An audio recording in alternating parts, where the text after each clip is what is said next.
Subscribe करें हमारा YouTube channel और बेल आइकन को दबाएं लेटेस्ट वीडियो अपडेट्स प्राप्त करने के लिए। साथ ही हमारी सभी सब्जेक्ट्स की वीडियो प्राप्त करने के लिए क्लिक करें D&K अकेडमी और जाएं प्लेलिस्ट ऑप्शन पर, जहां आपको मिलेंगे पॉलिटी, जियोग्राफी, विज्ञान, हिंदी, MPGK, रीजनिंग और अन्य सभी सब्जेक्ट के वीडियो।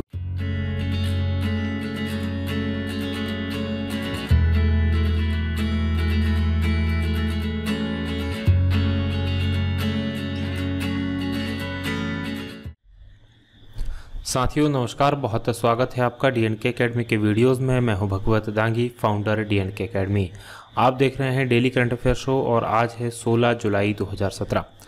साथियों शुरू करने से पहले मैं कल और परसों 2 दिन यानी कि 14 तारीख और 15 तारीख का जो करंट अफेयर का शो था वो नहीं हो पाया, उसके लिए आपसे माफ़ी मांगना चाहता हूँ। प्रॉब्लम ये हो गई थी, हमारे सिस्टम में कुछ टेक्निकल एरर आने की वजह से हम कोई भी वीडियो रिकॉर्ड नहीं कर पाए थे। तो इस चीज़ के लिए मैं आपसे पुनः माफ़ी मांगता हूं और आगे से उम्मीद करेंगे कि इस तरह की चीज़ें हम जल्दी शॉर्ट आउट कर सकें ताकि आपको इस तरह की परेशानी ना हो। तो चलिए शुरू करते हैं हमारा ये शो। चलिए देखिए, बात करें सबसे पहले प्रश्न की तो शांति नोबेल पुरस्कार विजेता लियू शियाओबो का 13 जुलाई 2017 को 61 वर्ष की आयु में निधन हो गया। वह किस देश के निवासी थे?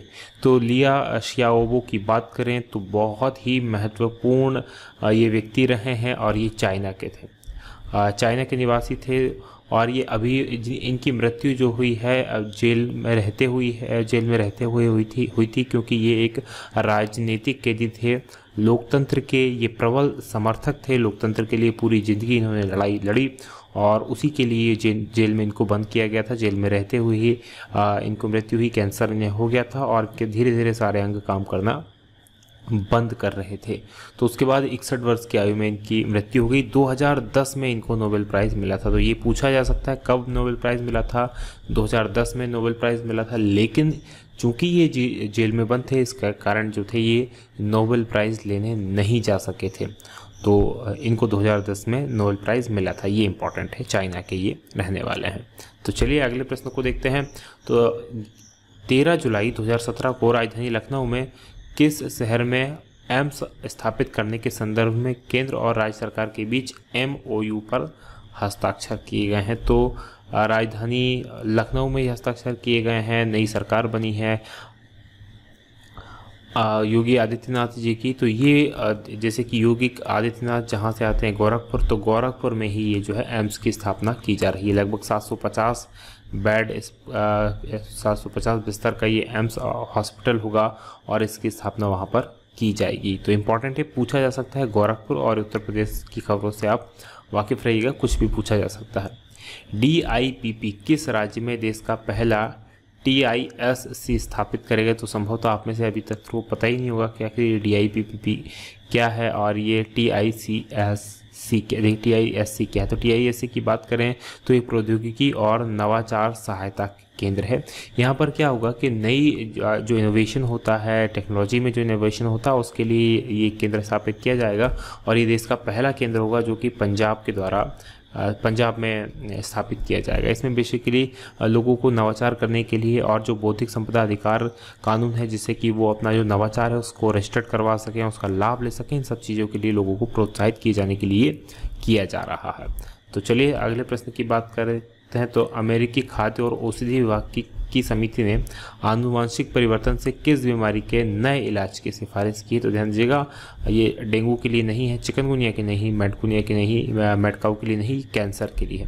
देखिए कैंसर की कोशिकाएं, जैसे कि आपको पता है, एक कोशिका बीमार होती है उसके बाद वो लगातार कोशिकाएं बढ़ना चालू करती रहती हैं और इसी को कैंसर कहा जाता है। तो कैंसर के लिए एक नई पद्धति मतलब इलाज की एक पद्धति होती है, जैसे आपने सुना होगा एलोपैथी है, होम्योपैथी है, यूनानी है। उसी तरह से एक नई पद्धति की उन्होंने अनुशंसा की है, सिफारिश की है, जिसमें क्या किया जाएगा, जो बीमार कोशिका है उसी में ही जेनेटिक परिवर्तन, आनुवांशिक परिवर्तन कर दिया जाएगा और जिससे इस बीमारी से काफ़ी हद तक बचा जा सकेगा। तो इसके लिए ये सिफारिश के द्वारा की गई है। अगले प्रश्न को देखें तो भारत के अंतरिक्ष वैज्ञानिकों के एक दल ने आकाशगंगाओं का एक बहुत बड़ा समूह खोजा। जिसका आकार अरबों सूर्यों के बराबर है। इसका नाम क्या रखा गया है? तो इसका नाम रखा गया है सरस्वती। तो ये भारत के जो अंतरिक्ष वैज्ञानिक हैं उनके द्वारा खोजा गया है। खासकर ये जो है inter university centre for economy and astronomy and astrophysics, ये जो सेंटर है इसके साथ मिलकर Indian institute of science and research और इसके अलावा 2 और यूनिवर्सिटीज़, इन 4 समूहों में मिलकर जो है इसकी खोज की है। और जिसकी बात हम कर रहे हैं inter university centre for astronomy and astrophysics, ये पुणे में स्थित है। इसका जो मुख्यालय है या फिर ये जो संस्थान है ये पुणे में है। तो इनके द्वारा खोज की गई है और उसका नाम रखा गया है सरस्वती। और पृथ्वी से लगभग ये जो है 400 करोड़ प्रकाश वर्ष की दूरी पर है और 10 अरब वर्ष से ये पुरानी आकाशगंगा है। अगले प्रश्न की बात करें तो किनकी अध्यक्षता वाले कार्य बल ने भारत के रोजगार संबंधी आंकड़ों में सुधार के लिए जीएसटी एंड डेटा के व्यापक इस्तेमाल का सुझाव दिया है? तो ये जो दिया है अरविंद पनगढ़िया जी के द्वारा ये सुझाव दिया गया, उनकी अध्यक्षता में ये सुझाव दिया गया। अरविंद पनगढ़िया की बात करें तो अरविंद पनगढ़िया जो है वाइस चेयरमैन है नीति आयोग के। तो नीति आयोग जो योजना आयोग को समाप्त करके बनाया गया है उसके वाइस चेयरमैन है वर्तमान में अरविंद पनगढ़िया जी। अगले प्रश्न की बात करें, निम्नलिखित से किस देश ने विश्व की सबसे ऊंची रिंग रोड बनाई है? तो सबसे ऊंची रिंग रोड जिस देश ने बनाई है, ध्यान दीजिएगा, वो चाइना है। चाइना के अंदर सबसे ऊंची विश्व की रिंग रोड बनाई गई है। अगले प्रश्न की बात करें, निम्नलिखित में से कौन सा राज्य 2022 के राष्ट्रीय खेलों की मेजबानी करेगा? तो 2022 के लिए जो राष्ट्रीय खेल होने वाले हैं उसकी जो मेजबानी करेगा वो मेघालय करेगा। तो ये मेघालय इंपॉर्टेंट है, उत्तर पूर्वी राज्य है, 7 सिस्टर्स में से एक है। राजधानी की बात करें तो शिलोंग जो है मेघालय की राजधानी है। असम की राजधानी की बात करें तो दिसम असम की राजधानी है। केरल की राजधानी की बात करें तिरुवनंतपुरम है और गुजरात की राजधानी की बात करें तो गांधीनगर गुजरात की राजधानी है।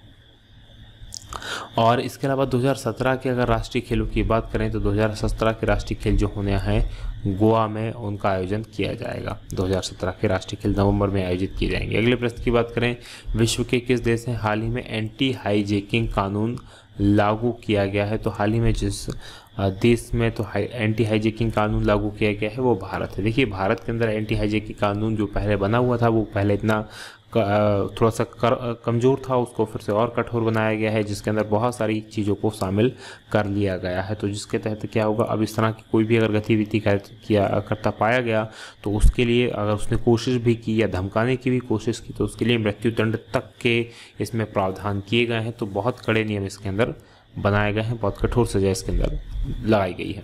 भारतीय मूल के किस व्यक्ति ने हाल ही में ऑर्डर ऑफ द ऑस्ट्रेलिया पुरस्कार से सम्मानित किया गया? तो भारतीय मूल के जिस व्यक्ति को ऑर्डर ऑफ द ऑस्ट्रेलिया पुरस्कार से सम्मानित किया गया वो हैं गुरुस्वामी जयरामन। गुरुस्वामी जयरामन की बात करें तो उनके द्वारा जो है वहाँ पर काफ़ी समाज सेवी कार्य किए गए हैं और लोगों की काफ़ी मदद की गई है तो इसलिए उनको जो है ये सम्मान ऑर्डर ऑफ द ऑस्ट्रेलिया के सम्मान से पुरस्कृत किया गया है। सीमेंस एजी किस देश की कंपनी है जिसने हाल ही में भारत में अपना पहली डिजिटल फैक्ट्री प्रारंभ की? तो सीमेंस एजी की बात करें, सीमेंस एजी एक जर्मन कंपनी है, ध्यान दीजिएगा जर्मन कंपनी है और इसने मुंबई के पास में एक अपनी पहली डिजिटल फैक्ट्री प्रारंभ कर दी है। खासकर इंजीनियरिंग की ये पूरी की पूरी कंपनी है। फ्रांस की बात करें, फ्रांस की जो राजधानी है पेरिस है, इटली की राजधानी रोम है और ब्रिटेन की राजधानी जो है लंदन है। अगले प्रश्न की बात कर लेते हैं, हाल ही में विश्व का सबसे बड़ा इंडोर स्कीइंग रिसोर्ट कहाँ खोला गया है? तो सबसे बड़ा इंडोर स्कीइंग रिसोर्ट जो खोला गया है वो चाइना के अंदर खोला गया है। तो ध्यान दीजिएगा दुबई एक शहर है, कुवैत के अंदर ये नहीं खोला गया, थाईलैंड के अंदर ये नहीं खोला गया। कहाँ खोला गया है? चाइना के अंदर। अगले प्रश्न की बात करते हैं तो राष्ट्रपति प्रणब मुखर्जी की पत्नी स्वर्गीय शुभ्रा मुखर्जी पर लिखी गई पुस्तक प्रेसिडेंट लेडी यानी कि प्रणवायर प्रेयसी किसकी लेखिका कौन है? तो इस पुस्तक की जो लेखिका है वो है संगीता घोष। तो संगीता घोष ने पुस्तक लिखी है, मूलतः जो बंगला में ये पुस्तक लिखी गई है। अगले प्रश्न की बात करें तो हाल ही में शुरू की गई देश की पहली सोलर ट्रेन दिल्ली के सराय रोहिल्ला से किस स्थान तक चलाई जाएगी। तो किस जगह तक चलाई जाएगी? तो ये जो ट्रेन है 14 जुलाई को इसका इनॉग्रेशन हुआ, सफदरगंज रेलवे स्टेशन से इसका इनॉग्रेशन किया गया है। ये फर्रुखनगर हरियाणा तक ये चलाई जाएगी। देखिए ये सोलर ट्रेन है तो इसका मतलब ये नहीं पूरी तरह से सोलर एनर्जी से चलेगी। इसके अंदर जो है जो दूसरा सिस्टम लाइटिंग होती है, पंखे होते हैं, वो सब के सब सोलर एनर्जी से इसके द्वारा चलाए जाएंगे। और इसमें जो है फर्स्ट सोलर पैनल डेमू इसे कहा गया है, डेमू इसका नाम है। डेमू की बात करें तो डेमू का जो फुल फॉर्म होता है डीजल इलेक्ट्रिकल मल्टीपल यूनिट। तो इस पर बहुत सारे यूनिट लगाए गए हैं और विश्व में अपनी तरह का ये पहला प्रयोग है। अगले प्रश्न की बात करें तो ग्राहक संतुष्टि सूचकांक सर्वेक्षण में भारत का कौन सा एयरपोर्ट प्रथम स्थान पर रहा? तो ग्राहक संतुष्टि सूचकांक सर्वेक्षण की बात करें जो हाल ही में हुआ, उसमें जो नंबर 1 पे रहा, प्रथम स्थान पे रहा, वो स्वामी विवेकानंद एयरपोर्ट रहा। और स्वामी विवेकानंद एयरपोर्ट जो है छत्तीसगढ़ में, उसके अलावा राजा मानसिंह एयरपोर्ट जयपुर में है, राजा सांसी एयरपोर्ट जो है वो पंजाब के अमृतसर में है, और इंदिरा गांधी एयरपोर्ट जो है दिल्ली के अंदर है। ये प्रमुख एयरपोर्ट थे। तो आज का हमारा वीडियो होता है यही समाप्त। यदि वीडियो आपको पसंद आए तो आप इसे लाइक ज़रूर करें, साथ ही शेयर करना ना भूलें और हमें कमेंट जरूर करके बताएं कि आपको ये हमारा प्रयास कैसा लग रहा है। आपके जो कमेंट्स ना केवल हमें मोटिवेट करते हैं बल्कि आपके जो सुझाव होते हैं वो भी हमें अपने और नए बदलाव करने के लिए कहते हैं। संभवतः अगले वीडियो में और ज़्यादा प्रश्नों की संख्या हम बढ़ाएंगे। आपकी तरफ से काफ़ी डिमांड आ रही है कि प्रश्नों की संख्या बढ़ाने के लिए, तो आगे से हम इसको लगभग 20 तक प्रश्न लेकर जाएंगे और भी नए प्रश्न इसमें शामिल करने का हम प्रयास करेंगे। तो आज की बात करेंगे हम यहीं समाप्त। आप देख रहे थे DNK अकेडमी, जो है नंबर 1 GK चैनल। बहुत बहुत धन्यवाद। जय हिंद, जय भारत।